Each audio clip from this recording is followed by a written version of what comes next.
আসসালামু আলাইকুম এভরিওয়ান। আজকের পর্বে আমরা দেখব আফটারড্রাফট প্লাগইন দিয়ে আমরা কিভাবে ওয়ার্ডপ্রেসে ব্যাকআপ নিয়ে থাকি। সো এটা হচ্ছে আমার ওয়ার্ডপ্রেসের ড্যাশবোর্ড। লগ ইন করার পর আপনার ওয়ার্ডপ্রেসটা এরকম দেখাবে। তারপর হচ্ছে আমরা এখানে প্লাগইন ইনস্টল দেওয়ার জন্য আমরা এখানে প্লাগইনে যাব। প্লাগইনে গিয়ে অ্যাড নিউ প্লাগইন।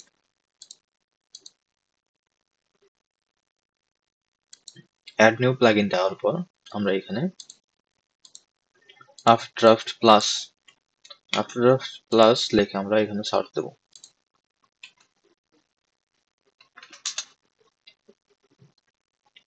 এটা ফ্রি ওয়েবসাইট, এই জন্য এরকম দেখাচ্ছে, কিন্তু যখন আপনারা ইয়ার ওয়েবসাইটে যাবেন, ডোমেন হোস্টিং পারচেজ করে যাবেন, তখন আপনার লোডিং টাইমটা কমে আসবে অনেক। সো আপড্রাফট প্লাস এই প্লাগইনটা আমরা ইনস্টল দিয়ে নেব।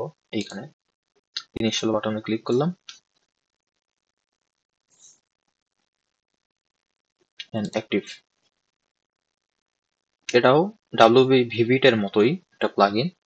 এটাও গুগল ড্রাইভে সেভ করে রাখা যায় এই প্লাগইনটা। সো এইখানে আমরা আপড্রাফট হয়ে গেল। সো আমরা এই আপড্রাফট আসবো কিভাবে?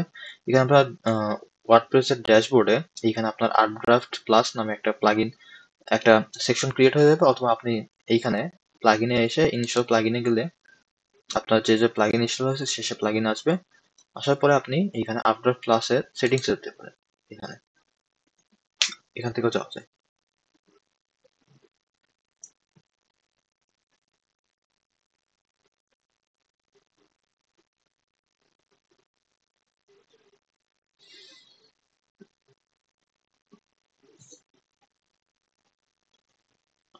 সো এটা হচ্ছে আমার সেটিংস, আপড্রাফট প্লাসের আমার সেটিংস এটা।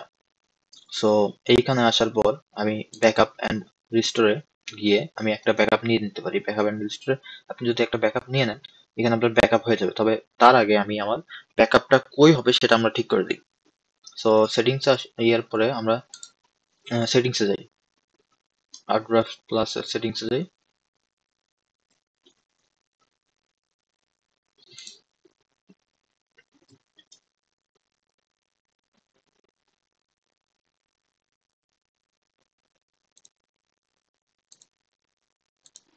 ওকে, এটা হচ্ছে আমাদের সেটিংস। ওকে ওকে দেওয়ার পরে এত কিছু লাগবে না। তো এটা হচ্ছে আমাদের সেটিংস। সো সেটিংসে আমরা ঠিক করে নেবো যে আমরা ম্যানুয়ালি কতক্ষণ পর পর আমরা ডেইলি 2 বার করে ব্যাকআপ নিবে, অথবা উইকলি 2 বার করে ব্যাকআপ নিবে। এটা হচ্ছে আপনার উইকলি ব্যাকআপ নিবে ফাইলে, অ্যান্ড এটা হচ্ছে ডাটাবেস। সি প্যানেলে গিয়ে তো দেখছেন আপনার ফাইল ম্যানেজার একটা ফাইল থাকে, তো সেটা হচ্ছে ফাইল। পাবলিক আন্ডারস্কোর এইচটিএমএল এর ভেতরে ফাইল থাকে, সেটা হচ্ছে ফাইল। অ্যান্ড ডাটাবেস যেটা হচ্ছে পিএইচপি মাই অ্যাডমিন এর ভেতরে থাকে, সেটা হচ্ছে database. Files so backup schedule. And so এটা আমরা উইকলি করতে পারি। আমাদের ফাইলটাও উইকলি ব্যাকআপ নিয়ে নেবে, অ্যান্ড উইকলি ডাটাবেসটাও 2 বার করে ব্যাকআপ নেবে। অ্যান্ড ব্যাকআপটা কই নেবে সেটা আমরা সেট করে দিই। এটা হচ্ছে গুগল ড্রাইভ আমরা সেট করে দেবো। অ্যান্ড কানেক্ট উইথ গুগল, কোন গুগল ড্রাইভে সে ব্যাকআপটা নিবে সেটা আমরা কানেক্ট করে দিতে পারি। এখানে গুগল ড্রাইভ, এটা আমরা ফোল্ডারের নেমটা দিয়ে দিলাম না, ধরুন আমরা ফোল্ডারের নেমটা দিই। আচ্ছা, আবার চলে আসছে। ওকে, আমরা গুগল ড্রাইভে গেলাম। গুগল ড্রাইভে যাওয়ার পরে আপড্রাফট, এইখানে আমরা ফাইলের নামটা, আচ্ছা ফাইলের নামটা করা যাচ্ছে না। এটা যখন আমরা প্রিমিয়ামটা নেব তখন আমাদের কাস্টম করা যাবে। So sign in with Google দিই। ওকে,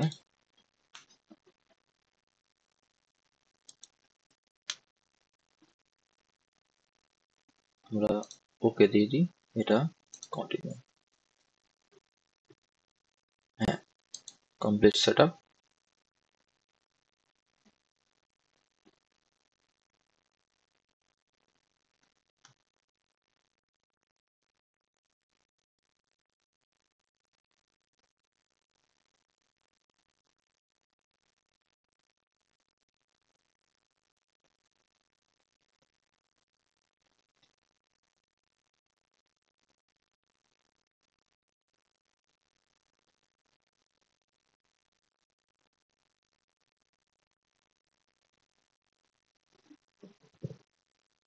সো গুগল ড্রাইভটা কানেক্ট হয়ে গেছে, কিন্তু এখানে লোডিং দেখাচ্ছে। ওয়েট করতে হবে আমাদের কিছুক্ষণ।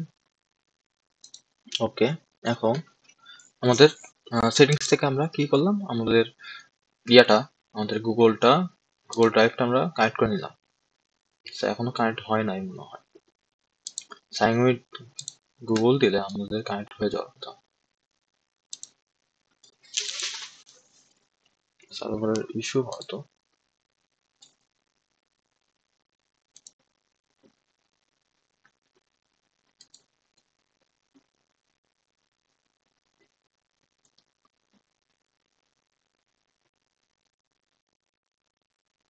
দেখা লাগবে আমাদের কানেক্ট হয়েছে কি।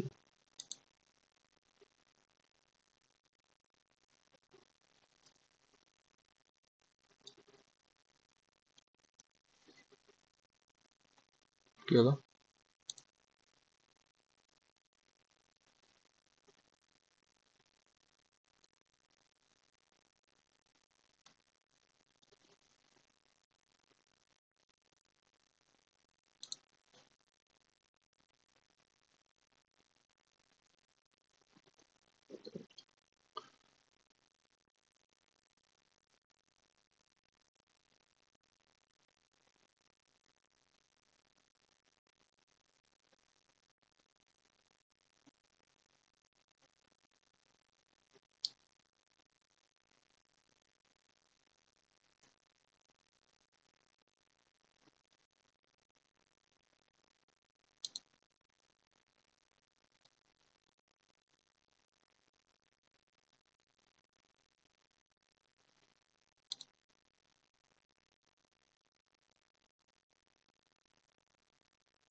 ওকে, আমাদের এটা কানেক্ট হয়ে গেছে। এখানে বলতেছে দেখুন, to appear to already authenticated, অর্থাৎ আমাদের কানেক্ট হয়ে গেছে এটা। এখন আমরা কি করব, এখানে ব্যাকআপ এন্ড রিস্টোরে যাব। ব্যাকআপ এন্ড রিস্টোরে গিয়ে আমরা এখানে ব্যাকআপ দিতে পারি। এটা আমাদের ইয়াতে ব্যাকআপ হয়ে যাবে, গুগল ড্রাইভে একটা ব্যাকআপ নিয়ে নেবে এটা। সো এগুলা দেওয়ার পরে এখানে আমরা ব্যাকআপ নিয়ে নেব। ওকে দিলাম, ব্যাকআপ হয়ে যাচ্ছে।